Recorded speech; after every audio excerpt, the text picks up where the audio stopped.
Cortizo, também cardiologista do 9 de julho. A gente gostaria de dar as boas-vindas a todos. As apresentações formais a gente vai fazer na sequência. Primeiro, eu gostaria hoje de comunicar, pelo menos para alguns colegas que estão presentes na reunião, participei hoje da reunião da cardiologia sobre cardio-oncologia do Hospital de Clínicas de Niterói. E além do caso que foi apresentado pela doutora Kátia Luz ter sido extremamente interessante, realmente foi uma oportunidade muito boa da gente fazer uma revisão aí sobre essa interação entre cardiologia e oncologia. A doutora Kátia, ela foi nomeada, agraciada, eleita, não sei exatamente qual é o termo correto, como responsável da cardio-oncologia no Hospital de Clínicas de Niterói. Então, Kátia, parabéns. A gente teve, então, o prazer de ter você no mês passado falando sobre transplante de medula e, com certeza, você merece e a gente tem muito a ganhar, tanto na rede DASA quanto no hospital, com a sua participação na frente da cardio-oncologia. Kátia, parabéns. Dando sequência, hoje a gente vai ter uma reunião sobre amiloidose cardíaca e a gente tem aqui a felicidade de ter vários nomes que, ao longo desses últimos anos, contribuíram muito pela formação do grupo de cardio-oncologia aqui no 9 de julho. Então, a gente teve a felicidade da doutora Beatriz Cortizo, que é cardiologista, que fez especialização em cardio-onco pela SBC junto com o Dr. Valnei, e que é, no momento, diretora clínica do 9 de julho. E ela é uma das maiores defensoras dessa integração entre as diversas especialidades dentro do hospital. E uma das áreas que tem mais essa interface entre diversas especialidades é a amiloidose, no caso, a amiloidose sistêmica, onde a gente tem aí participação de cardiologistas, hematologistas, neurologistas, nefrologistas. E a gente teve, junto da doutora Roberta, que é uma das moderadoras hoje, uma hematologista de formação, que abraçou a amiloidose por cadeia leve e aí, com consequência, estudou muito a amiloidose ATTR. E nos últimos 2 anos, ela vem montando progressivamente aí um grupo de cardio, hemato, nefro, neurologistas, para a gente, no 9 de julho, estudar sobre a amiloidose, discutir sobre a amiloidose e referenciar esses pacientes, uma vez que são feitos os diagnósticos. E a gente teve, então, aí no ano de 2024, a ideia de levantar uma década de amiloidose no 9 de julho. Esses são os resultados bem preliminares que a gente mandou aí para o Mundial de Amiloidose, que vai ser na Mayo Clinic, e submeteu também para a SOCESP. A gente tem aqui um grupo de 48 pacientes com amiloidose sistêmica. Desses, 30% tiveram diagnóstico de amiloidose cardíaca. Obviamente, como imaginado, os mais comuns, amiloidose ATTR e amiloidose AL. As manifestações clínicas, como não deveria de ser nessa doença multissistêmica, cardíaca, neurológica, renal, desautonomia, fazendo com que esse paciente, às vezes, eles procurem vários especialistas antes de chegar a um diagnóstico final. E a gente tem a sorte, então, de ter o Alex Félix, que, além de um grande amigo, eu tenho para mim que é um dos melhores ecocardiografistas do país, que tem um conhecimento vastíssimo sobre ecocardiografia e suas diferentes modalidades, que a gente vai mostrar que ela é importante na suspeita clínica de amiloidose. Esses pacientes que vão fazer eco pelos diversos motivos, eles têm algumas características que vão sugerir que esse paciente se trata de uma amiloidose cardíaca. E nesse nosso levantamento, a ecocardiografia e a eletrocardiografia, elas fizeram a suspeita diagnóstica em 80% e 70% dos casos, respectivamente, chegando a 100% nos casos de amiloidose e ATTR. E qual que é a importância disso? Porque mesmo com o diagnóstico precoce, que os últimos estudos têm mostrado, a gente conseguir identificar nas fases mais iniciais, a gente conseguir iniciar o tratamento que modifica a evolução dessa doença, a gente ainda não está conseguindo oferecer para o nosso paciente o melhor que a gente pode. E a gente ainda tem alguma coisa em torno de 30% de mortalidade aí num follow-up de 4 anos. Então, a amiloidose é uma doença antigamente rara, que a gente hoje sabe que ela é mais prevalente do que a gente imaginava. Então, a gente precisa traçar estratégias para que a gente tenha um reconhecimento, um acompanhamento e o início do tratamento modificador o mais rápido possível. Então, sem maiores demoras, eu gostaria de convidar o Dr. Rômulo, que é cardiologista do Hospital 9 de Julho, com especialização em cardio-oncologia pelo ICESP e pelo INCOR, para ele falar um pouquinho de um overview sobre o diagnóstico de amiloidose cardíaca, falando sobre a amiloidose, sobre os diferentes fenótipos e as opções de tratamento. E depois a doutora Beatriz vai fazer a apresentação formal do Dr. Alex. Rômulo, pode compartilhar sua tela. Boa noite, pessoal. Vou compartilhar aqui a minha apresentação. Todo mundo está vendo?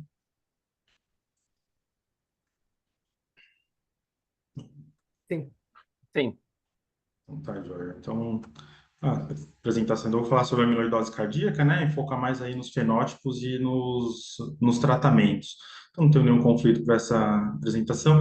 Então, os fenótipos, né, da amiloidose, ela varia conforme a classificação. Então, a gente tem ali na amiloidose AL, cerca de 60 a 80% tem acometimento renal e cardíaco. Na amiloidose AA secundária, né, principalmente o acometimento renal, em até 80% dos casos, e na TTR tem um fenótipo aí mais variável, né, que desde da mutação ali, valina 30-MET, que tem um fenótipo mais neurológico, até a valina 122 isoleusina, que é um fenótipo mais cardiológico, mas esse, esse perfil do paciente, ele varia entre esses dois extremos, né? Então, pode ter tanto a polineuropatia amiloide, a cardiopatia amiloide, manifestações renais, manifestações oftalmológicas, as manifestações ortopédicas clássicas, né, que a gente conhece, que são ali também alguns red flags, né, o síndrome do túnel do carpo, geralmente bilateral, estenose lombar, rotura do tendão do bíceps e os quadros mistos, né, com todas essas alterações. Falando mais especificamente agora da cardiopatia amiloide, a gente tem esses red flags, né, o doutor até comentou alguns, então, somente no ecocardiograma, essa alteração que você vê uma baixa voltagem no elétrico com uma hipertrofia ventricular, então chama atenção essa dissociação. Pacientes que são intolerantes a beta-bloqueadores e vasodilatadores, né, o paciente idoso que cura da hipertensão, então que ele era hipertenso e de repente ele começa a ficar com a pressão mais baixa com os vasodilatadores e você tem que tirar ali os medicamentos da pressão, até que o paciente às vezes fica sem nenhum vasodilatador e hipotenso. Então isso chama atenção. E ali tem esse perfil aí que chama atenção mais para a amiloidose AL, a TTR, né? Então na L a gente tem muito acometimento com desautonomia, então proteção ortostática, né? Temos macroglossia, a púrpura periorbital, e na TTR chama mais atenção a alteração cardíaca, né? Aquela hipertrofia cardíaca de início recente, sem o paciente ser hipertenso, sem outras comorbidades. Então, esses são alguns red flags que a gente deve para pensar em amiloidose, né? Falando mais da amiloidose cardíaca. Então, é só uma imagem ilustrativa, né? O eco mostrando essa hipertrofia importante e o eletrocardiograma mostrando essa baixa voltagem somente nas derivações periféricas. Essa é uma imagem mais para a gente ver como é que é a evolução, né, dessa amiloidose cardíaca. Então, o paciente ele tem um estágio ali subclínico, que a gente vai ver algumas alterações no eco, como no strain, a gente vai ver o aumento da espessura da parede, o aumento do BNP, da troponina, e quando o paciente fica assintomático, a gente vê naquela primeira linha, a linha marrom, né, a capacidade funcional e qualidade de vida, ela tem uma queda bastante drástica a partir do momento que o paciente começa a apresentar sintomas. Então, a ideia é a gente fazer o diagnóstico mesmo ali no quadro subclínico, né? Então, falando dos tipos de apresentação, né, da amiloidose cardíaca. Ela pode cursar como uma insuficiência cardíaca, que é a apresentação mais frequente, né, sendo a IC-FEP mais frequente do que a IC de fração de ejeção reduzida. A fração de ejeção menor que 40% é mais comum nessa mutação, né, valina 122 leucina, e é mais comum na TTR, né, hereditária do que na wild type. O padrão é mais restritivo, a disfunção diastólica ali varia, e a gente tem uma dissociação, né, dos exames de imagem da clínica. Então, a gente tem, às vezes, um eco com bastante alteração e o paciente pouco sintomático, somente na TTR, né, hereditária, né, na wild type, e quando o paciente fica sintomático, essa piora de sintomática é muito rápida. É diferente da amiloidose AL, que quando o paciente desenvolve a cardiopatia amiloide na amiloidose AL, ele já inicia com uma clínica mais exuberante de insuficiência cardíaca, que é mais condizente com as alterações no eco ou na ressonância. Síncopes recorrentes é outra forma aí de apresentação, pode estar ou não associada, principalmente por desautonomia, então hipotensão postural, bloqueio atrioventriculares variados, bradicardia, a taquicardia ventricular, ela pode acontecer, mas é menos frequente, né? E esse quadro de síncope é mais comum na TTR wild type, principalmente pela alteração neurológica, né? Essas desautonomias. A fibrilação atrial também é bastante frequente, cerca de 40 a 60% dos pacientes no diagnóstico e praticamente 100% vão apresentar na evolução do quadro, né? Compatível com essa perfil de ser uma cardiopatia mais restritiva, com dilatação do átrio. É mais comum na TTR wild type, né? Ela precede até em anos no aparecimento da insuficiência cardíaca, então a gente pode até pensar numa fibrilação atrial aí com outros achados num red flag aí para a gente pensar em amiloidose, né? Tiver uma hipertrofia, alguma coisa do tipo de alteração assim no ecocardiograma. E tem um alto risco trombótico mesmo no paciente com ritmo sinusal, principalmente por conta dos paroxismos aí de fibrilação, que às vezes a gente não consegue flagrar, mas né, é bem possível que ocorra nesses pacientes com amiloidose por conta da elevada incidência da fibrilação. Cardiopatia hipertrófica pode acontecer, então é uma fenocópia. O paciente acaba tendo primeiro um diagnóstico aí de uma miocardiopatia hipertrófica e a amiloidose acaba entrando aí no diagnóstico diferencial e aí nos exames complementares acaba vendo que na verdade não era a doença cardiomiopatia hipertrófica, era sim, né, uma fenocópia aí por uma deposição aí da proteína amiloide.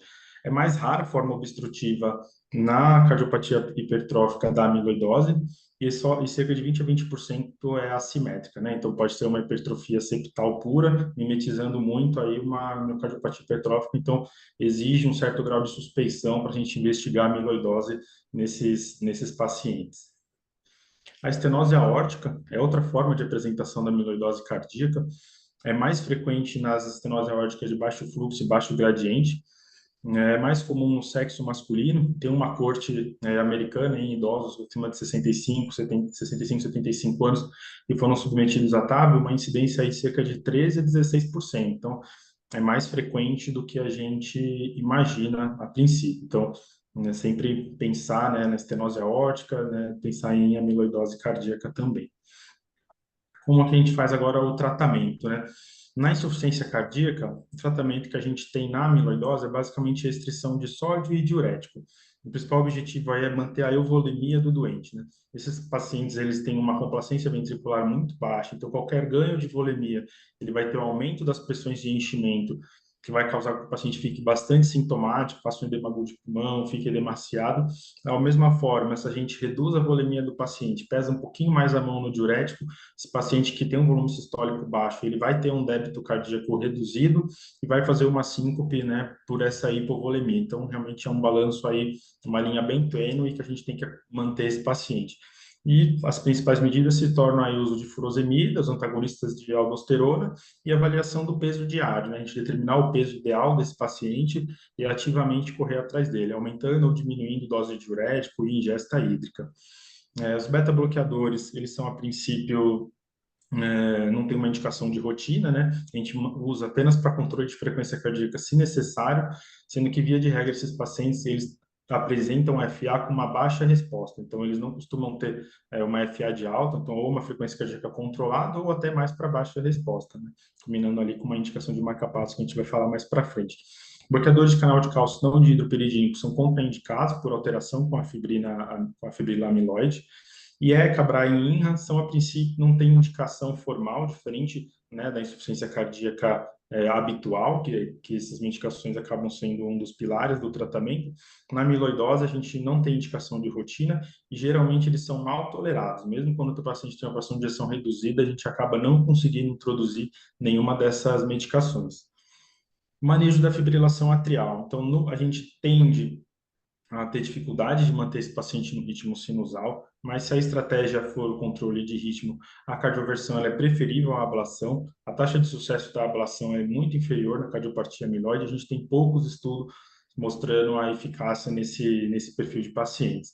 A mildarona é um antiarrítmico de escolha, né? A anticoagulação ela deve ser feita independente do Chagas-Vasque, né? Por aquele alto risco trombótico, e que mostra esse alto risco trombótico é que para fazer a cardioversão elétrica, a gente sempre tem que fazer o eco transesofágico, mesmo no paciente anticoagulado. Tem um trabalho que mostrou que até 30% dos pacientes que fizeram eco transesofágicos em uso de anticoagulação tinham trombos dentro do átrio esquerdo. Então, né, mesmo no paciente anticoagulado, a gente tem que lembrar que na amiloidose a gente tem que fazer o eco transesofágico antes de fazer a cardioversão. Indicação de marca-passo, CDI ressincronizador. O marca-passo ele pode ser necessário nos pacientes sintomáticos com bradicardia e as indicações são as mesmas do paciente, né, em geral. Tem pouca evidência para CDI na prevenção primária, via de regra não se usa, e é recomendado, né, na prevenção secundária, no paciente que já teve episódio de taquicardia ventricular, que é rara na amiloidose, mas pode acontecer, nos pacientes que têm aí sobrevida maior do que 1 ano. A terapia de ressincronização, ela também é raramente indicada, a gente não tem estudos nessa população, e os pacientes raramente têm alteração, né, que bloqueio de ramo esquerdo com QRS acima de 150 para a gente indicar a ressincronização. O transplante cardíaco é uma opção ali no paciente que evoluiu com uma cardiopatia, né, já no estágio avançado. Ela pode ser considerada principalmente na amiloidose AL, aquele paciente que está com a doença sistêmica controlada. Nessa população, numa corte americana, eles têm uma sobrevida ali boa em 5 anos, próxima do paciente que faz o transplante cardíaco por outras etiologias. Na TTR, geralmente não é viável, justamente pela idade avançada no diagnóstico, e na TTR, né, na mutação Val30MET, a gente pode considerar, né, junto com o transplante hepático, mas sempre pensando que a amiloidose é uma doença sistêmica, o paciente tem que estar com as outras, né, alterações compensadas, né? Então, pensar ali no rim, na parte neurológica, tudo isso. E qual que é o papel do cardiologista, então, na amiloidose AL? Então, principalmente o manejo de diuréticos, monitorar arritmias, que são frequentes, principalmente a fibrilação atrial, monitorar a cardiotoxicidade das terapias hematológicas. Então, esses pacientes, né, que têm amiloidose L, eles vão receber terapias pela oncohemato que tem um potencial de cardiotoxicidade. Então, o paciente que tem um mieloma vai receber terapia cardiotóxica. Então, a gente tem que monitorar esses pacientes pensando em não só na amiloidose propriamente em si, mas pensando na cardiotoxicidade das terapias para o tratamento da amiloidose, ou do mieloma, ou do linfoma, uma terapia específica ali que levou a essa cardiopatia amiloide. Avaliar a resposta cardíaca à terapia hematológica, que é geralmente definida por uma redução maior de 30% e acima de 300 do NT-proBNP, né? Então uma variação maior do que 300 para baixo. E a melhora de classe funcional, geralmente 2 pontos acima, né? O paciente que era classe 3 vai para a classe funcional 1, isso que a gente define como uma resposta cardíaca satisfatória. E também discutir, junto com o hemato, o transplante cardíaco, que pode ser uma terapia que a gente pode fazer antes, seguida ali do transplante de células troncos autólogo. Então, isso a gente faz quando o paciente tem uma resposta satisfatória à terapia hematológica, mas evoluiu com uma insuficiência cardíaca grave, e isso que está sendo limitante na sobrevida desse paciente. Então, esse estudo é interessante, né? Ele fala aí do transplante cardíaco. Então, como que a gente define se o paciente é elegível para o transplante, né?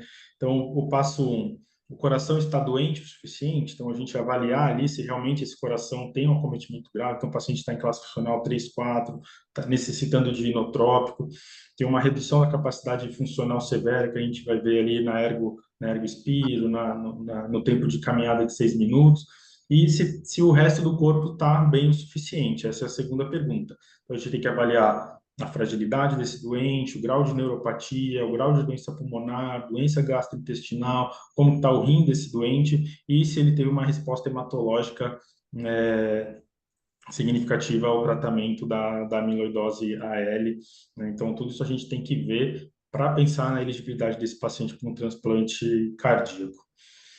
Falando em tratamentos agora, mais terapias específicas para amiloidose ATTR. A gente tem o transplante de fígado, né, na mutação específica valina 30MET. Tem os estabilizadores da TTR, que a gente tem aí Tafamides, que acho que é o que mais a gente ouve falar, mas tem o Deflunisal, tem uma droga, né, que saiu agora nova, né, a gente já conhecia ela como AG10, mas agora saiu no trabalho o Acoramidis e o Tolcapone. Tem os silenciadores da TTR, o Patisiran e o Notersen, que tem um papel mais, né, tem trabalhos agora com o Patisiran e tem trabalhos que vão ser feitos com o Inotersen para cardiopatia amiloide, mas são drogas que a gente já usa na neuropatia, e drogas para remoção de depósito, que é a doxacicrina e o PRX004, que vou mostrar para vocês, tem um estudo aí em andamento. Estou falando dos estabilizadores da TTR. Então, o Tafamides é o estudo, a TTR ACT, em 2018. A dose de 80 miligramas já foi liberada pela Anvisa para o tratamento da cardiopatia amiloide. Né? No gráfico, ali, a gente consegue ver que a sobrevida ela abre ali em torno de mais ou menos 18 meses, com um NNT bem interessante, então de 7,5 pacientes que a gente precisa tratar para ter esse ganho. Então, a gente está falando aí de ganho de mortalidade, então é um desfecho importante para a gente. E contraindicação é basicamente o paciente que está numa cardiopatia já muito grave, classe funcional 4, e uma disfunção renal grave com interesse menor que 30. A dose de 80 miligramas veio ali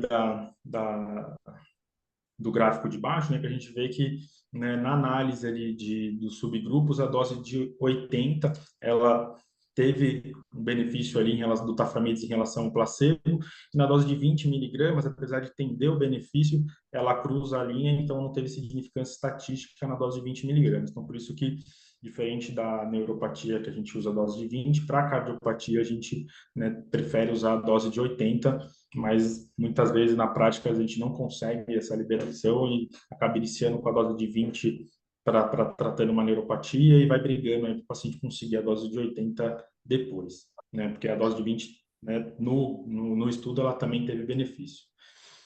Trouxe essa análise aí pós-hoc do ATTR-ACT, que eu acho interessante, que a gente tende a, às vezes, subtratar o paciente mais idoso, né, pensando aí na fragilidade, mas, né, nessa análise ele também mostrou benefício nos pacientes acima de 80 anos, teve uma menor redução do tempo de caminhada de 6 minutos, teve uma redução aí no incremento do BNP e teve um índice melhor no índice de qualidade de vida ali no KCCQ.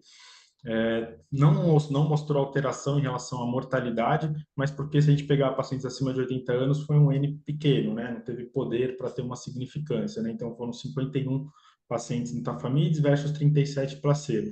Mas é uma análise pós-hoc, mas mostra que o paciente octogenário ele também pode se beneficiar aí do tratamento. Então, a idade não é um fator para a gente excluir esse paciente.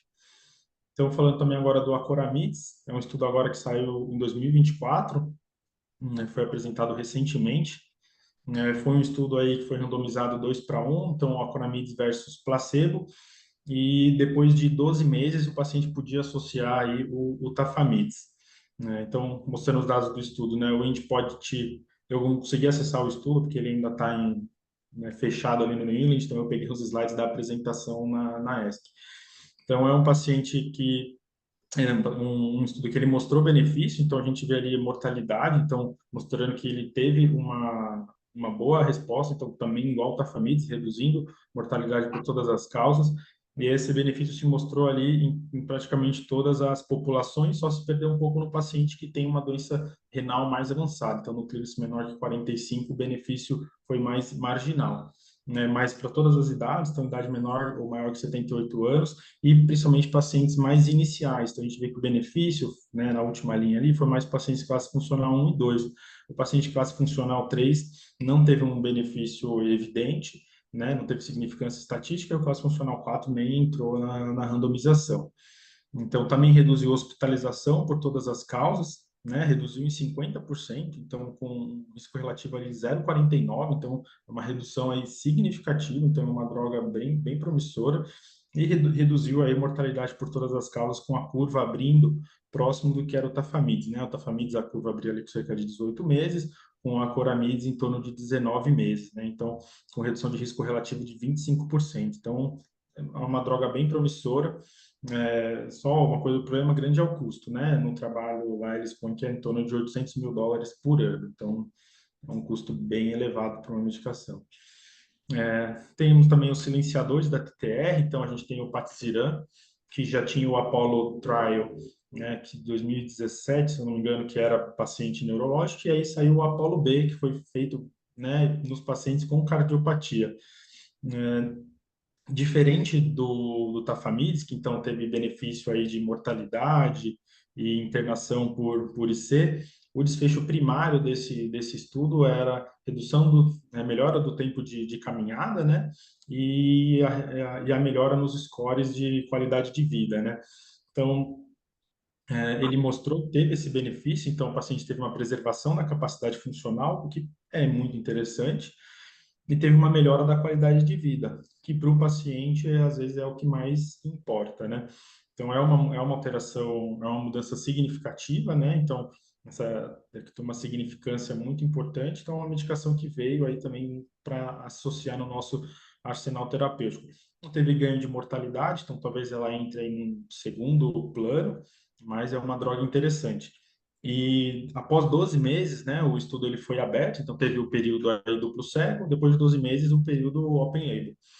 E aí a gente viu que no paciente que estava no placebo e passou a usar o Patisiran, ele também se beneficiou, mas a gente viu que ele teve a curva teve uma significância menor em relação à curva do paciente que já estava em uso desde lá do tempo do zero, né, desde o baseline, mostrando que a medicação é tão melhor quanto mais precoce a gente inicia o tratamento do nosso doente.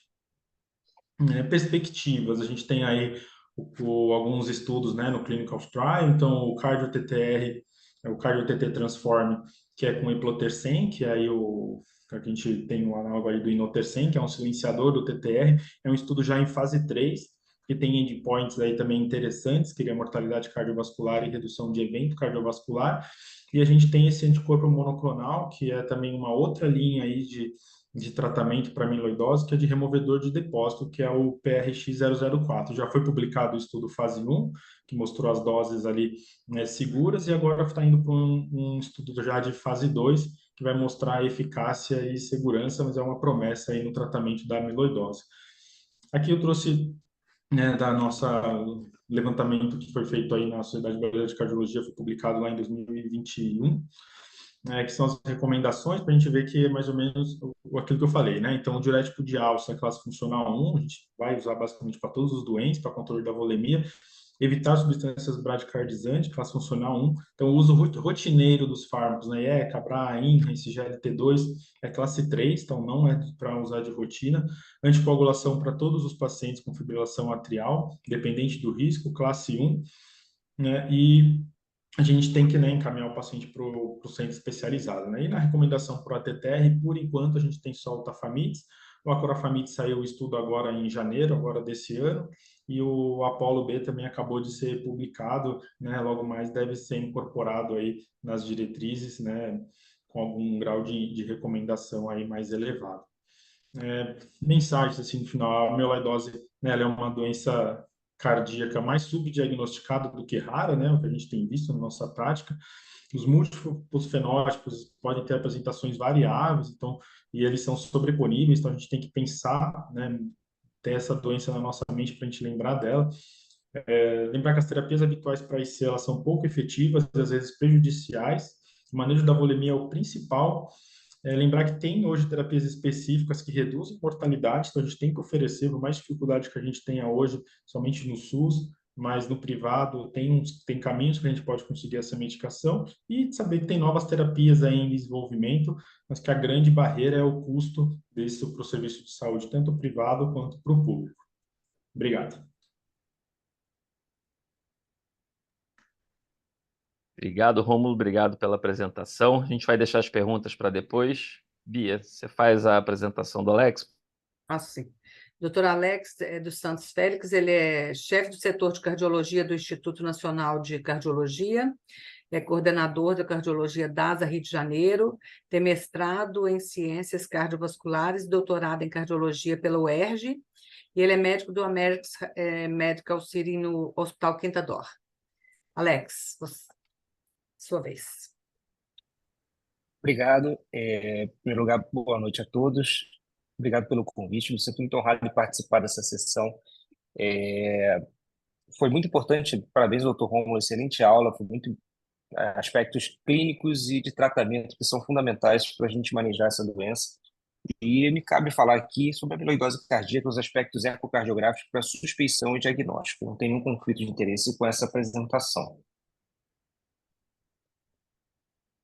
Bom, em primeiro lugar, já foi falado ali, né, a aula do Dr. Rômulo, mas é uma miocardiopatía restritiva que é causada pela deposição extracelular de fibras amiloide no tecido cardíaco. É importante ter sempre isso em mente, e que o envolvimento cardíaco pode ocorrer também, sobretudo nas formas ATTR ou AL, e isso é importante e determinante prognóstico para esses pacientes. Então, esses pacientes morrem por insuficiência cardíaca, uma sobrevida média de 2 a 4 anos, sendo que até 13% dos pacientes com amiloidose AL morrem nos primeiros 6 meses com prognóstico bem reservado. Então, já existem estudos demonstrando efeito benéfico. O Tafamides, a gente acabou de ver, né, no estudo ACT, melhorando sobrevida, reinternações e classe funcional, e também avanços no tratamento quimioterápico da forma L, que também tem aumentado a sobrevida desses pacientes. Então, o nosso papel é detectar, diagnosticar o mais precocemente esses pacientes para beneficiar com o tratamento. Então, mais de 98% dos casos são causados por dois tipos de proteínas amiloides, a forma L primária e imunoglobulinas de cadeia leve, onde o mieloma múltiplo é o protótipo, né? E as formas ATTR sendo a wild type ou senil, bastante prevalente, e a TTR mutante variante que tenha familiar e genética. Existe um importante subdiagnóstico da doença, as manifestações clínicas são inespecíficas, então a gente tem que suspeitar para poder diagnosticar essa doença, sendo que na forma TTR a gente já tem tratamento específico, então se torna ainda mais importante esse diagnóstico. Então a gente fala em doença rara, mas a gente vê nesse estudo, publicado em 2021, em que a incidência e a prevalência de amiloidose cardíaca é muito maior do que a gente imagina. Então, nesses pacientes que foram submetidos à autópsia, viram que mais de 40% de idosos acima de 80 anos de idade tinham proteína amiloide. Quando a gente joga com números, a gente tem dados, foi publicado em 2016 no European Journal of Heart Failure, que mais de 4,9% dos indivíduos acima de 60 anos na Europa têm esse efeito.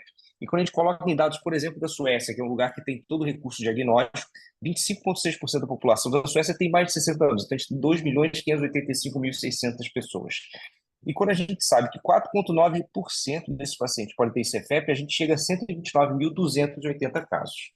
E quando a gente leva em conta que até 12% dos pacientes com CFEP podem ter amiloidose cardíaca, isso baseado em uma meta-análise, quando a gente leva isso no cálculo, a gente chega a 154 casos por 100 mil habitantes de possibilidade de amiloidose. E quando a gente tem dados oficiais da Suécia de que apenas 5 casos de amiloidose ATTR por 100 mil habitantes. Então a gente sabe que dos 5 documentados a gente poderia ter até 154 casos, a gente utilizar a matemática, então onde estão esses outros 149 casos por 100 mil habitantes? Então a gente pergunta isso no nosso dia a dia, onde estão esses pacientes? A gente sabe que mais de 40% desses pacientes têm um diagnóstico apenas após visitar mais do que 4 médicos. 37% dos pacientes são diagnosticados mais de 12 meses após o início dos sintomas, e é muito importante a gente ter isso em mente, porque os tratamentos específicos, eles têm maior benefício quanto mais precoce a gente diagnosticar esses pacientes. Então, tem que ficar esperto e tentar localizar o óleo.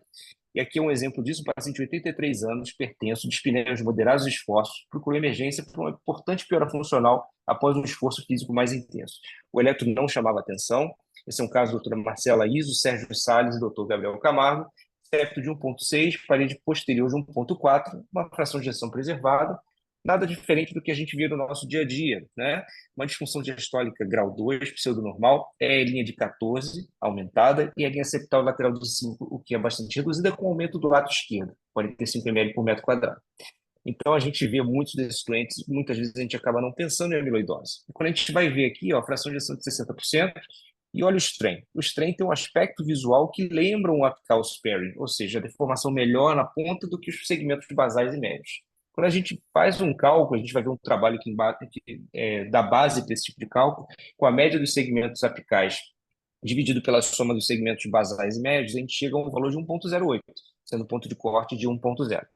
Mas veja que esse paciente, até o strain global é de menos de 18%, ou seja, valor absoluto ainda preservado. Isso é bem precoce, mas isso acende na gente um red flag. E quando esse paciente foi submetido a ressonância cardíaca, fração de ejeção do VE normal, hipertrofia concêntrica e um realce cardíaco heterogêneo com predominância mesopicárdica, envolvendo segmentos médio-basais do VE, e aqui a gente vê o envolvimento em laranja, e quando a gente superpõe aqui ao strain, a gente vê que é bastante semelhante ao que a gente tem de alteração de lipomação. E esse paciente, então, fez uma cintilografia positiva com pirofosfato e tinha amiloidose ATTR wild type. Ele foi tratado e chegou à classe funcional 1 após alguns meses de tratamento. Então, isso já foi falado na aula do Dr. Rômulo, mas só lembrando que 33% dos pacientes com amiloidose ATTR, da forma wild type, pode ter história de ruptura ou, quer dizer, sinais de ruptura de tendão do bíceps. Esse é um paciente que veio fazer exame sem nenhuma suspeita, veio para avaliar rotineiramente, e quando ele deitou, pediu para ele levantar o braço, eis que surge o sinal do Popeye, né? O sinal da ruptura do tendão do bíceps. Então, eu já fiz o exame, já não é possível. Aqui na minha frente, eu olhei e não deu outra. Esse paciente tinha um eco compatível com a amiloidose e depois ele fez o diagnóstico. Então, lembrando que o paciente com ICFEP, maior negócio, 65 anos, estenose aórtica, também em pacientes mais idosos, tudo que foi falado de clínica, hipotensão, ou paciente que é normotenso após um período de hipertensão, enfim, a síndrome do carpo bilateral e a ruptura do tendão do bíceps, geralmente até precedendo aí o diagnóstico e a evolução para a amiloidose cardíaca, e estenose também no canal vertebral lombar. Aqui é do posicionamento da European Society of Cardiology, mostrando então os red flags de exames complementares, que seriam o eletro baixa voltagem, né, de derivações periféricas, ou a desproporção em relação à massa do eco e hipertrofia. Padrão de pseudoinfarto, distúrbio de condução, na ressonância, aquele fenótipo de hipertrofia com realce tardio subendocárdico ou transmural, com aumento do volume extracelular, e o eco, que a gente vai reforçar mais aqui na aula, hipertrofia ventricular, já é uma suspeição inicial, a gente vê um paciente com ICFEP, hipertensão, com hipertrofia ventricular, com fração de ejeção preservada, e aí o strain também chama a atenção a gente como red flag com padrão de apical sparing. Isso aqui ainda desse artigo, demonstrando um passo a passo na suspeita, desde o início, quando a gente vê essa hipertrofia ventricular, e aí a gente vê os red flags, ou clínicos ou ecocardiográficos, é que ele considera o strain como um importante red flag, e esses pacientes, então, depois vão para a investigação diagnóstica com cintilo, avaliação de cadeias leves séricas ou urinárias, ou em alguns casos selecionados também é biópsia, e aí, já num centro especializado, vão para avaliação, acompanhamento terapêutico. Então, aqui só mostrando os red flags dentro desse posicionamento, a gente já falou dos clínicos e ecocardiográficos. E aqui o nosso posicionamento brasileiro, falando dos exames de imagem, o rastreamento, né, a suspeição inicial pela hipertrofia ventricular, principalmente quando você tem biventricular, então o VD é algo que chama atenção nesses pacientes, muitas vezes. O padrão de hiperrefringência, que a gente não vê em todos os doentes, mas é algo que também é bastante descrito, espessamento valvular, e do septo intratrial. Hipertrofia concêntrica do VE, mas a gente vai ver que não necessariamente é esse padrão, com essa desproporção do eletro, e que são combined clues, que são as dicas, né, que a gente pode ter, que os pacientes com estenose aórtica low flow, low gradient, maior que 60 anos de idade, e uma apresentação, então, numa idade avançada de um fenótipo de cardiopatia hipertrófica. Então, o problema é que esses pacientes, às vezes, podem desviar a atenção com outras possíveis causas, né? A gente sabe que a hipertensão ela ocorre em mais de 50% dos pacientes com amiloidose ATTR. Estenose aórtica grave pode coexistir em 16% dos pacientes pré-TAV. E a amiloidose também pode ter um padrão de hipertrofia assimétrica. Em alguns estudos, até 70% deles pode ter esse padrão assimétrico. Então, o diagnóstico diferencial com hipertrófica. Às vezes, a gente fica com esse diagnóstico de hipertrófica e acaba não tendo uma investigação adequada. Esse é um estudo muito interessante de mundo real, feito na Itália, multicêntrico, e eles mostraram, então, em pacientes que não tinham suspeita nenhuma de amiloidose, analisando os ecos desses pacientes, e viram os ecos compatíveis, ou seja, hipertrofia, não dilatado, fração de ejeção preservada. E esses ecos, eles avaliavam em relação à presença de red flags, sendo os ecocardiográficos, o espessamento do septo intraarterial, efusão pericárdica, padrão restritivo, o apical sparing no strain, esse espessamento das válvulas atrioventriculares e o padrão granular. E o que eles viram com isso é que o eco compatível com a amiloidose, ou seja, sem os red flags, e quando eles depois submetiam o red flag, esses pacientes vinham para uma avaliação em um ambulatório especializado. Tá? E o eco sugestivo de amiloidose é quando você tinha, então, esses red flags que seriam os que eu coloquei do eco ou red flags clínicos. E o que eu acho interessante desse estudo é mostrar o seguinte: a prevalência foi progressiva. O paciente tinha 1,2% de amiloidose indistintamente, apenas por ser maior que 55 anos, 4% quando tinha um eco compatível e 29% com eco sugestivos. Sendo que os achados ecocardiográficos com apical sparing ou a combinação de outros dois red flags davam uma acurácia de mais de 70%. Então, essa análise com todos esses sinais começam a funilar e eles chamam a atenção da gente para enviar esses pacientes para uma avaliação especializada e realização de ressonância e cintilografia. E o que é interessante, isso foi publicado agora em 2023, e eles colocam aí o reconhecimento da amiloidose cardíaca pelo eco. E assim, eles colocam o mesmo paciente, quando você coloca achados consistentes com amiloidose cardíaca, ou quando você simplesmente descreve hipertrofia ventricular, aumento atrial esquerdo, quando você descreve de uma forma genérica, 4% apenas dos pacientes vão por um diagnóstico e pesquisa de amiloidose cardíaca. Se você mudar a forma que você se comunica com o clínico, 38% dos pacientes vão para teste e diagnóstico de amiloidose. Então, é importante até a forma que a gente vai se comunicar com a equipe que solicita o exame. Então, em relação aos aspectos clássicos, aumento das espessuras de paredes de VSBD pelo depósito amiloide, o padrão de pseudohipertrofia, esse miocárdio brilhante é muito clássico, né? E cavidade pequena. Lembrando que mais de 70% dos pacientes pode ter um padrão assimétrico, sobretudo na forma TTR, e de uma forma geral, a forma L tem hipertrofia mais concêntrica e proporcionalmente menos acentuada. Esses pacientes têm uma toxicidade maior até pela cadeia leve e menos infiltrada. Efusões pleurais e pericárdicas também são comuns, e o espessamento das válvulas atrioventriculares, geralmente sem disfunção valvar significativa, o espessamento do septo intraarterial. E o que é muito importante nessa doença, a fração de ejeção do VE, ela cai muito tardiamente na doença, tá?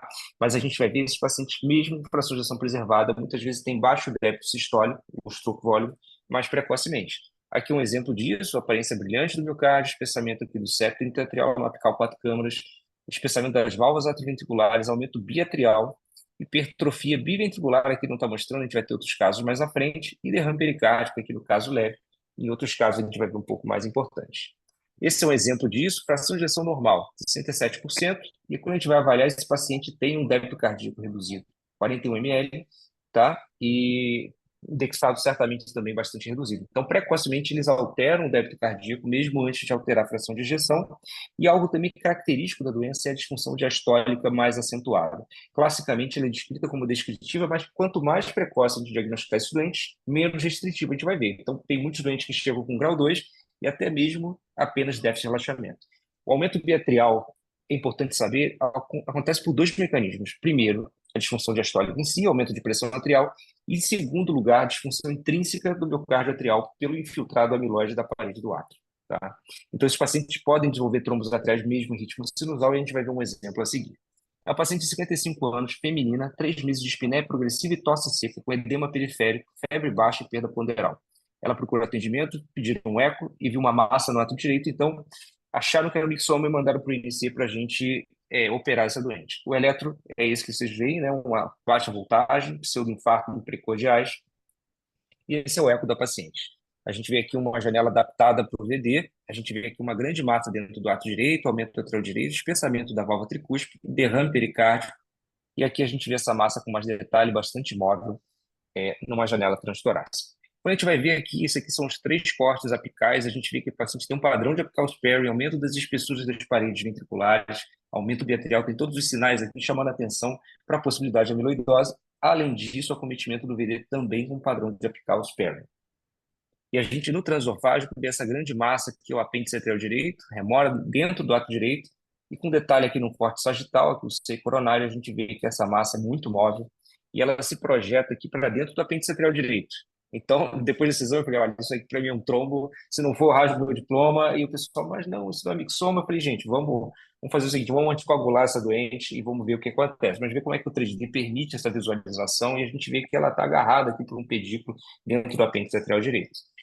Nesse meio tempo, a paciente fez uma ressonância, mostrava todo esse padrão, fração de ejeção levemente reduzida, hipertrofia parietal, o septo espessado, efusão pleural e pericárdica, e aqui realce tardio, mostrando um padrão bastante compatível com alteração de cinética do gadolínio, padrão subendocárdico global difuso, e a biópsia dessa paciente mostrou, então, também coloração com o vermelho mostrando, então, as fibras amiloides, e apple green, birefringência sobre a luz polarizada, que também é clássico da amiloidose. Essa paciente acabou tendo diagnóstico posteriormente de mieloma múltiplo, e ela foi anticoagulada, e a massa sumiu completamente algumas semanas após a anticoagulação, e foi cancelada, obviamente, a cirurgia. Tá? E por que isso acontece? Né? Eu falei da miopatia atrial, né, por infiltrado amiloide. Olha como é que nesse transesofágico de um outro paciente existe esse espessamento da parede, isso tudo aqui infiltrado amiloide. E esse paciente tem normalmente uma deformação bastante reduzida. Esse é um paciente de ritmo sinusal também, o estresse atrial de 13%, tá? Em ritmo sinusal, E a gente tem literatura para isso, mostrando, então, que nesses pacientes eles fazem trombo por estase sanguínea e disfunção intrínseca do átrio. E isso causa a chamada dissociação eletromecânica atrial. O paciente tem atividade elétrica no eletro e eles não têm atividade mecânica do átrio. Então, eles formam trombos e pode ser, em muitos casos, desproporcional à disfunção ventricular e acontecer mais precocemente do que a disfunção ventricular. E nessa série, então, de 156 pacientes da Mayo Clinic, sendo 51,6% da forma L, os trombos intracardíacos foram identificados ao transofágico de 27%, sendo 35% no grupo de amiloidose AL e 18% de incidência nos outros tipos. Então, é algo muito importante. Em relação às alterações ao eco, a gente sabe que nem tudo acontece mais precocemente, mas o strain é um dado precoce, e a alteração da função diastólica é sobre a linha. E a fração de ejeção do VE e do VD é alterada muito tardiamente. Então, esperar que esse paciente faça disfunção com queda de fração de ejeção, a gente vai esperar demais. E aqui, em relação ao strain, que é um parâmetro que a gente detecta precocemente, esse é um trabalho de 2016 do professor Ternacol, que mostra justamente essa alteração precoce na amiloidose cardíaca das mais diversas formas, a L, a TTR mutante e a forma wild type, e ele mostra, então, que esses pacientes alteram o strain mesmo com fração de ejeção normal. E aqui um outro trabalho que mostra que não só o índice que a gente costuma usar, que é aquele das médias, mas também esse que usa o strain segmentar do septo apical sobre o basal, quando ele é mais do que 2,1, ou seja, uma forma de apical sparing, quando associado a um DT menor que 200, ele consegue diferenciar a amiloidose de outras formas de hipertrofia, como a hipertensão, doença hipertensiva, doença de Fabry e ataxia de Friedreich. Esse é um outro estudo de Phelan que mostra, então, aquele índice, né, que é a média dos segmentos apicais sobre a média dos basais somado com a média dos segmentos médios. Quando isso é maior do que 1, é altamente específico para diferenciar a amiloidose cardíaca de outras formas de hipertrofia, como a hipertrófica septal e a estenose aórtica com hipertrofia ventricular isquêmica. E esse é um outro índice interessante, que ele utiliza duas informações do paciente com amiloidose. Eles não caem em fração de ejeção e eles caem bastante o strain. Então, essa relação entre fração de ejeção sobre strain, quando maior que 4,1, foi suficiente para diferenciar bem os pacientes de amiloidose com cardiopatia hipertrófica. Então, aqui são os 3 índices mais utilizados. É óbvio que isso aqui é um red flag, isso aí não é um diagnóstico de amiloidose, mas a gente tem que ter a suspeição pelo eco para poder beneficiar esses pacientes. Lembrando que não apenas o strain longitudinal é alterado, esse é um estudo que compara pacientes normais, hipertrofia pela estenose aórtica hipertrófica, e os pacientes que têm o menor strain radial e circunferencial são os pacientes que têm amiloidose. Aqui um paciente de 72 anos, masculino, que tem uma TTR, uma forma TTR de amiloidose hereditária, classe funcional 2, a gente vê aqui uns 2,4 de septo e 2,1 de parede posterior. Esse paciente já tem fração de ejeção alterada, um derrame pericárdico posterior. A gente vê aqui uma disfunção diastólica avançada. Nesse paciente, a gente vê aqui uma relação sobre a linha de 25, o strain atrial esquerdo de 8%, uma velocidade de propagação, para quem é mais antigo e gosta também do Polar-MMO, de 27 centímetros por segundo, disfunção diastólica avançada, um strain global de 7,3% em valor absoluto, mas esse paciente já está numa fase avançada, já tem alteração de fração de ejeção do VE, e não é o que a gente quer no dia a dia detectar. Mas vejam que, além do apical sparing pelo longitudinal, aqui um eco 3D mostrando o multiplanar, olha a contração da ponta, olha a contração da base. Existe também essa alteração mais importante em relação ao strain radial e circunferencial. Tá? Esse strain aqui é muito alterado, o strain radial basal de 8,6%, enquanto a normalidade é 39%, mais ou menos 9% pelo North Study. E é importante saber que é uma doença progressiva. Então, estágios iniciais, você olha isso aqui, será que esse apical sparing está tão discreto? E às vezes a gente pega doentes normais que têm, às vezes, uma alteração. Então, assim, fato é, o paciente tem disfunção diastólica, o paciente tem outros sinais clínicos, ou enfim, pacientes que a gente precisa investigar mais, eu acho que é um aspecto que já acende uma luzinha para a gente. A gente já pode chegar precocemente nesse diagnóstico, que é um aspecto mais clássico, que é o cherry on top, né, a alteração do apical sparing mais clássica, e o paciente numa fase avançada vê que essa diferença vai reduzindo, porque o infiltrado amiloide já acontece em todo o ventrículo.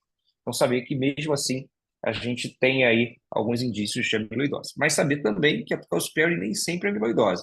Então, o paciente com miocardiopatia dilatada, aqui a gente tem os índices todos, seriam sugestivos de apical sparing, mas o paciente não tem amiloidose. Tem uma rejeição moral com transplante cardíaco, da mesma forma, tem alteração. E um aspecto de apical sparing é que o paciente isquêmico, onde a alteração dele é mais em segmentos basais, o septo basal. Então, essa alteração acaba simulando um apical sparing. Aqui um outro caso, um paciente de 70 anos, masculino, dispneia progressiva há 5 meses, hipertenso, diabético. Isso é a questão desses pacientes, né? Eles têm muitas comorbidades, dislipidêmico, doença arterial coronária, infarto com angioplastia em coronária direita em 2015, agora ele fez uma cirurgia de síndrome do túnel do carpo em 2013. E pai e irmão eram falecidos por infarto, e a irmã realizou recentemente um transplante hepático. O eletro aqui chama atenção em relação à baixa voltagem, também pseudoinfarto. Mais uma vez, septo 1.9, posterior 1.7, derrame pericárdio. E a gente vai ver que esses doentes também, além dessa aumento de espessuras do VE, tem aumento de espessuras do VD, septo intraarterial espessado, aumento biatrial. Só que é aquilo, o doente está numa fase, infelizmente, já avançada. Você vê que tem alteração de fração de ejeção, 30% aqui no eco 3D, com 2,4 de débito cardíaco. Então, um paciente que já passou da hora, infelizmente, esses pacientes se beneficiam menos, né? Um DT de 150, quase não se vê onda A, ele ainda é sinusal, mas olha como é que a onda A vai sumindo, com disfunção na verdade, disfunção mecânica atrial. E aqui você quase não vê também a onda A linha. Trem do ato esquerdo de 4%, muito alterado, os trem do ato direito também alterado. E aqui os trem de parede livre VD, mostrando também o apical superior com redução do valor médio de parede livre. E esse paciente já tem bastante alteração, fase avançada, e aqui uma IT grave. E olha só como é que ele já tem muito menos aquele padrão de apical superior, porque ele já tem um acometimento difuso, né? O infiltrado amiloide dele é difuso, um trem global de 6,1%, né, em valor absoluto, e ainda assim ele preenche critérios, enfim, mas não é mais a fase da gente ter aí o nosso awareness, né, o red flag, porque esse paciente já está numa fase muito avançada, teria que ser pego realmente mais precocemente. Você vê que o strain radial basal dele é de 2,1%, e ele tem, inclusive, essa rotação no mesmo sentido de base ápice, é chamado de rigid body rotation, ou seja, ele tem o pior dos cenários em relação à disfunção ventricular. E aqui o myocardial work reflete basicamente o que o strain está mostrando, um global work index muito reduzido e o wasted work bastante aumentado. Então, o paciente realmente numa fase muito avançada de doença, a ressonância demonstrando real estágio difuso, e ele acabou descobrindo que ele tinha uma forma genética, e isso, nesse caso, mesmo sendo tardio para esse paciente, serve para a gente buscar na família outros casos. Então, infelizmente, para esse paciente, a gente chegou tarde, e é isso que o estudo, o ACT Trial mostra, porque os pacientes classe funcional 1 ou 2, eles tiveram um benefício bem claro. Classe funcional 3, você já não tem o benefício. Então, chegar cedo para esses pacientes é muito importante, é fundamental. E aqui, um último caso, um paciente de 67 anos masculino, durante uma cirurgia para síndrome do carpo, ele fez extrasístoles e o anestesista encaminhou um cardiologista. Classe funcional 2, uma hipertrofia ventricular esquerda com desproporção elétrica, um paciente do Dr. Fábio de Souza, eu acompanho alguns pacientes dele, e o paciente falecido por problemas cardíacos de 63 anos, olha o strain, 14,5 de valor absoluto, um padrão de apical sparing, aumento das espessuras do ventrículo esquerdo, o VD também parece um pouco acometido. E o strain do ato esquerdo de 14,5, ele é acometido, mas não tanto ainda, né? Mas você tem redução significativa, com fluxo via pulmonar indicando aumento de pressão arterial esquerda. Ressonância cardíaca demonstrava, então, uma hipertrofia importante com função ainda sistólica preservada, isso está dizendo fração de ejeção, né? No eco a gente vai além com o strain. Cálcio tardio heterogêneo, difuso, sugestivo de amiloidose, com volume extracelular bastante aumentado de 43%, e a cintila foi positiva pelo DIN3. O que é importante, esse paciente após 5 meses de tratamento com tafamidis, classe funcional 1, olha o strain como é que foi, 18,6% de valor absoluto. Olha o strain do ato esquerdo, aqui eu acho que eu botei em cima dele, era 14, virou 23%. E é isso, a gente tem que tentar buscar esses pacientes numa fase mais precoce para poder beneficiar, como a gente pode ver. O strain lado a lado, 14,5 a 18,6. E aqui também, que é importante, a gente tinha um stroke volume já reduzido de 29,6 ml por metro quadrado, foi para 44,8 ml por metro quadrado.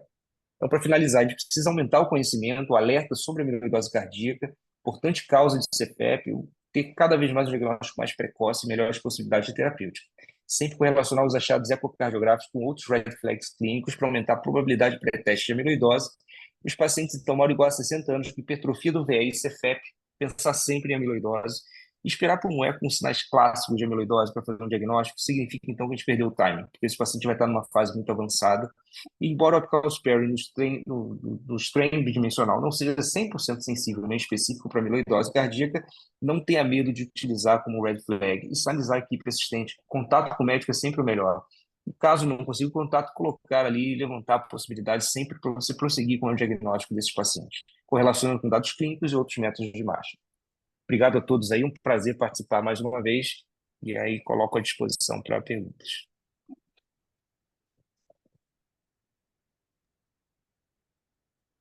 Alex, sensacional, cara. Muito boa apresentação. Muito obrigado. Eu tinha certeza que vindo de você não ia ser nada diferente disso. Bia, você quer conduzir a discussão, então? Primeiro, eu vou apresentar a Roberta, não sei como que pronuncia, mas eu acho que é Zor, que é hematologista, né? Ela é hematologista aqui do Hospital 9 de Julho e do transplante de medula óssea. Eu vou passar para ela para ver se ela quer falar alguma coisa. Obrigada, doutora Bia. Boa noite a todos. Obrigada pelas apresentações, muito boas as aulas. Prazer, Rômulo, Alex. Eu sou mais uma carioca importada aqui em São Paulo. Então, na realidade, assim, eu estou no 9 de julho, né, há alguns poucos anos, e desde que eu entrei, a gente tem tentado se aproximar aí da cardiologia por conta desses casos de amiloidose, né? Eu estudo bastante essa parte, também participei aí muito honrada do posicionamento da sociedade de vocês, cardiologistas, então foi assim um super convite do Marco Simões, e eu trabalhei muito com o Fábio Fernandes também do INCOR, porque eu fiquei muitos anos também no HC da USP. Então a ideia era que a gente começasse a se aproximar no privado, né? Também fazendo aí nossos pequenos centros para levar para a prática tudo isso que vocês muito bem colocaram. E aí o Marcelo fez esse recente levantamento, eu estava aqui também fazendo as minhas pequenas continhas, que foram acho que cerca de 15 avaliações por amiloidose só nesses últimos 2 anos que a gente recebeu como hematologistas, né? E assim, é muito gratificante para a gente ter vocês ao nosso lado. Eu sou assim, eu brinco que eu sou uma hemato, que a coisa que eu mais sei de cardio é amiloidose por aprender com vocês, né? Então, assim, uma pergunta para o Alex, principalmente, que falou bastante do eco, como uma pessoa, né, não cardiologista. Você acha, Alex, que, claro, né, a gente parte daquele algoritmo da suspeita clínica e dos exames de imagem.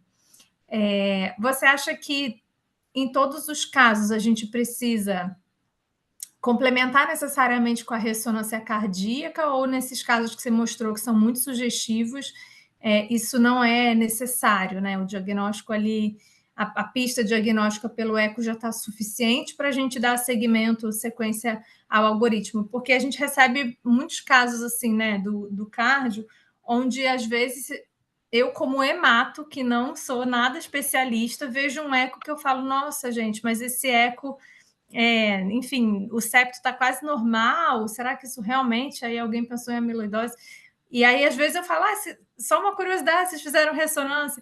Então, o que você acha, assim, quais são os casos que vocês, como cardiologistas, indicam, com certeza, complementar com a ressonância, por exemplo, para começar esse algoritmo, ou os casos que você fala assim, claro, quando já está suficiente do eco, acho que você bem mostrou diversos casos aí, muito ilustrativos.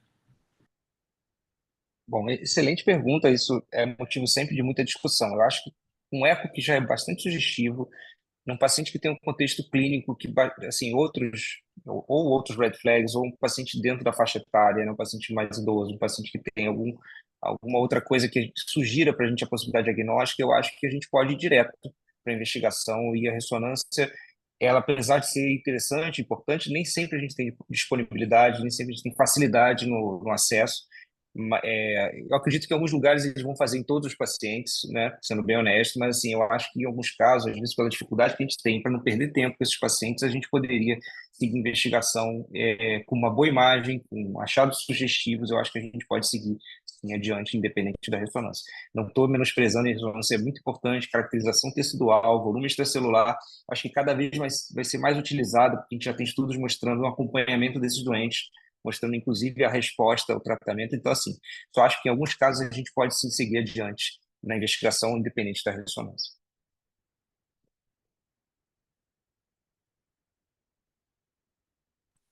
Roberta, aí eu vou fazer o troco para você. Quando que você indica biópsia?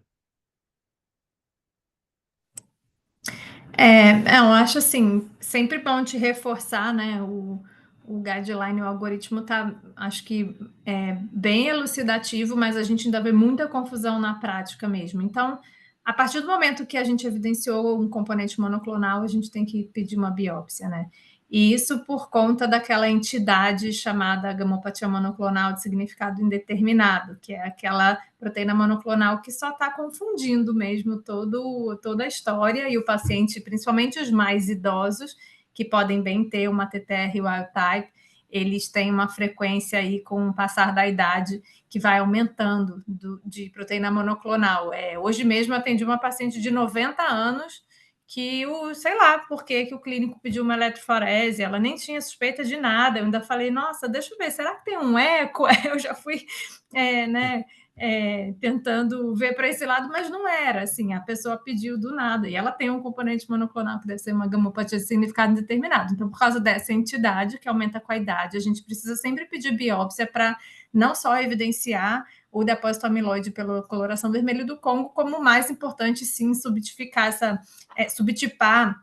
essa proteína precursora aí com segurança. Isso porque vocês bem mostraram, a gente já tem tratamento específico para várias diferentes formas, principalmente aí falando em coração LTTR, que são modificadores da doença. E a gente não pode nem dar uma quimioterapia para quem tem a TTR, nem deixar de diagnosticar uma TTR, que vai deixar de tratar também com um tratamento específico. Então, acho que a biópsia apareceu o componente monoclonal, é indicada a biópsia, né? Pessoal, quem está online quer fazer alguma pergunta?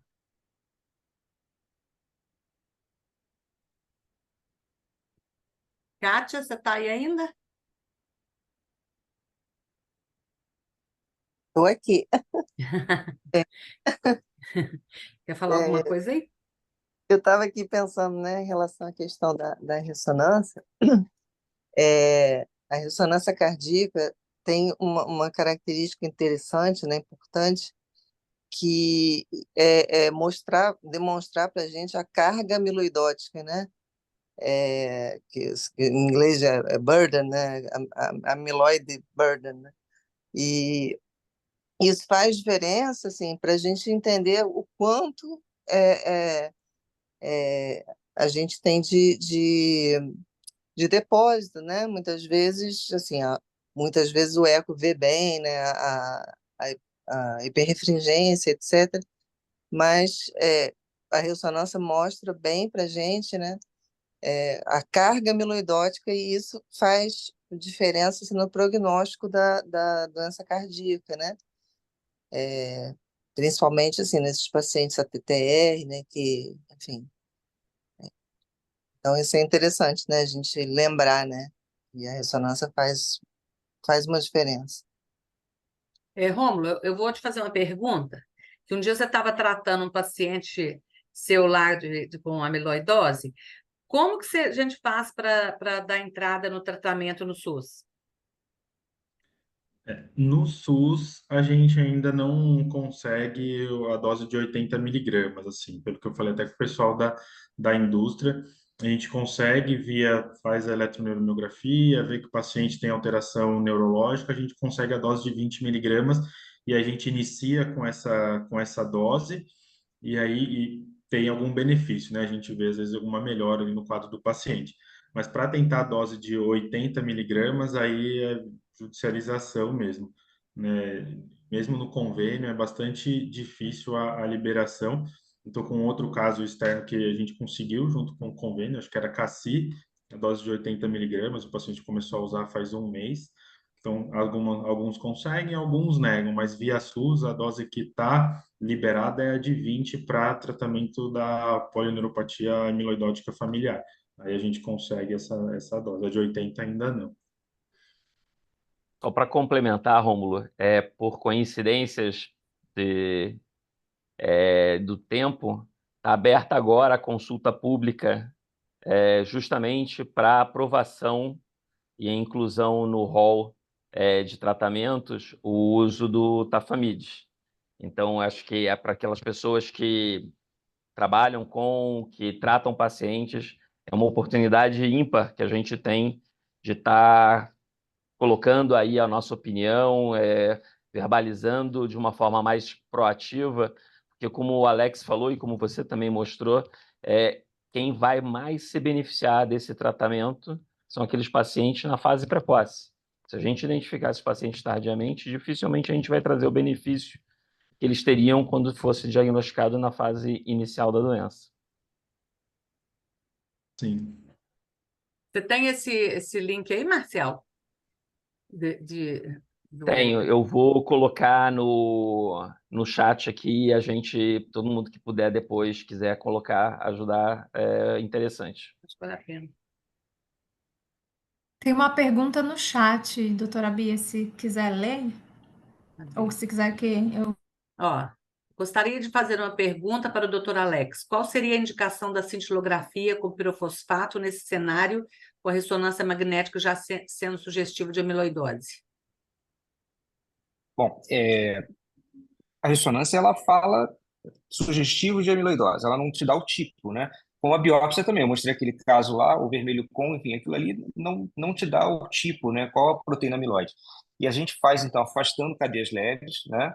A gente vai seguir a investigação, sendo positivo, a gente fala, então, da forma TTR. Então, para a gente tratar, é importante a gente provar ali, né? Hoje já é uma biópsia por imagem, né? Que a gente chama. Então, afastando cadeia leve com pirofosfato positivo no paciente com eco e ressonância sugestivos, a gente aí já tem um diagnóstico e a possibilidade de tratar esse paciente. Então, eu acho que é essa a importância da cintilografia. Eu não sei se Marcelo ou alguém quer complementar alguma coisa. Na verdade, é exatamente isso que você comentou. Acho que a primeira coisa que tem que ser feita é a exclusão do diagnóstico de AL, ou seja, na hora que você suspeita de amiloidose cardíaca, tem que fazer a pesquisa de imunoglobulina, tanto sérica quanto urinária. Elas vindo negativa, você já passou pelaquela suspeita de imagem ou eco-ressonância de amiloidose cardíaca e você pode partir, então, para a cintilografia com pirofosfato de tecnésio. Uma vez que ela venha com uma captação 2 ou 3, ou uma relação maior do que 1,5, quanto maior a positividade, né, maior o significado do comprometimento miocárdico, você dispensa a necessidade de biópsia, uma vez que você tem um diagnóstico com uma acurácia de praticamente 100% para amiloidose ATTR. O que a gente faz a seguir é a investigação se é wild type ou se é hereditária pela pesquisa genética. Roberta, alguma coisa de diferente?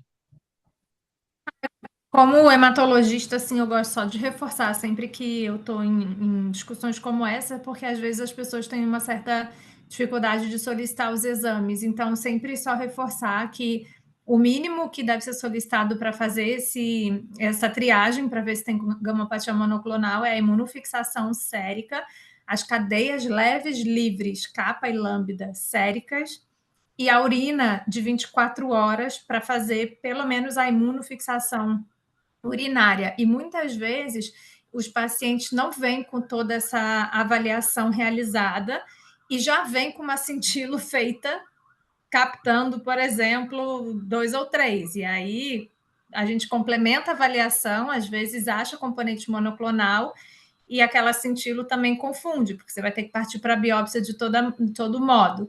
E também eu gosto sempre de frisar que naquele estudo lá da Circulation de 2016, publicado pelo Gilmore, que consagrou esse algoritmo não invasivo, ele teve aí quase 20% de pacientes com AL captando grau 2 a 3. Então, é um cuidado a mais para a gente tomar. É muito raro você ter um AL que seja um falso positivo na cintilo com componente monoclonal ausente se todos esses métodos que eu falei forem realizados. Então, daí a importância de seguir os passos do algoritmo, de fato, passo a passo, né? É um diagnóstico que é por etapas, porque um resultado vai te guiar para a próxima conduta.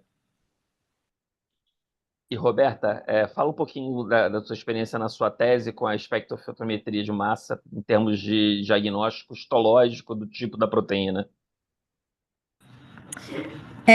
Vou falar bem rapidinho, que eu acho que a gente também já está meio com horário, não sei como que tá, mas basicamente eu estou pegando os casos de 2009 a 2018 de amiloidose sistêmica que foram diagnosticados lá no Complexo HC, que inclui os Hospital das Clínicas, o INCOR, o ICESP, que é o Instituto do Câncer, e eu levantei já todos esses dados clínicos, laboratoriais, exames de imagem, biópsias, e estou tentando pegar essas biópsias para fazer a espectrometria de massas, né, uma colaboração com um único laboratório do Brasil que faz esse exame, que fornece, que é o Laboratório Fleury, e a gente está fazendo uma parceria nesse projeto, e é muito interessante, porque, claro, que a gente, ao longo desse período todo que eu citei, não tinha, né, o padrão ouro, que é a espectrometria, não tinha ainda em prática o algoritmo não invasivo, então a gente está vendo alguns resultados concordantes, ótimo, mas a gente tem pego, sim, alguns pacientes com o diagnóstico que foi, infelizmente, foi um diagnóstico incorreto, né? Que foi baseado nos métodos que a gente tinha disponíveis.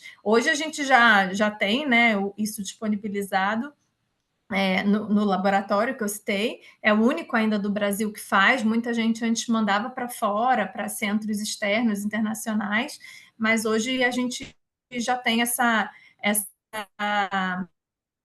possibilidade de fazer aqui. E aí lembrar, né, que a gente fica nesse mantra LTTR no coração e tem formas mais raras. Então tem a polipoproteína, raros casos de amiloidose secundária que evoluem, também a secundária forma A, né, que eu estou falando, que evoluem também com algum acometimento cardíaco. A gente teve casos assim no HC. Então, enfim, eu acho que a amiloidose é uma avenida aí para a gente estudar. E eu fico muito feliz dessas parcerias todas que a gente tem conseguido fazer, entre tantas especialidades. Aqui a gente está, né, com a cardio, mas a gente já fez vários eventos assim com nefro, tem o pessoal da Imuno que vê as AAs, e a nefro também vê muitas familiares por fibrinogênio, por exemplo, que tem pouco acometimento cardíaco, é mais disfunção renal. Então, assim, é isso, né? Eu acho que a gente tem que se unir cada vez mais, porque antes a gente tinha uma doença com um prognóstico terrível e agora a gente tem chance de tentar reverter. Então, aula, educar, conversar, aprender uns com os outros e disseminar informação.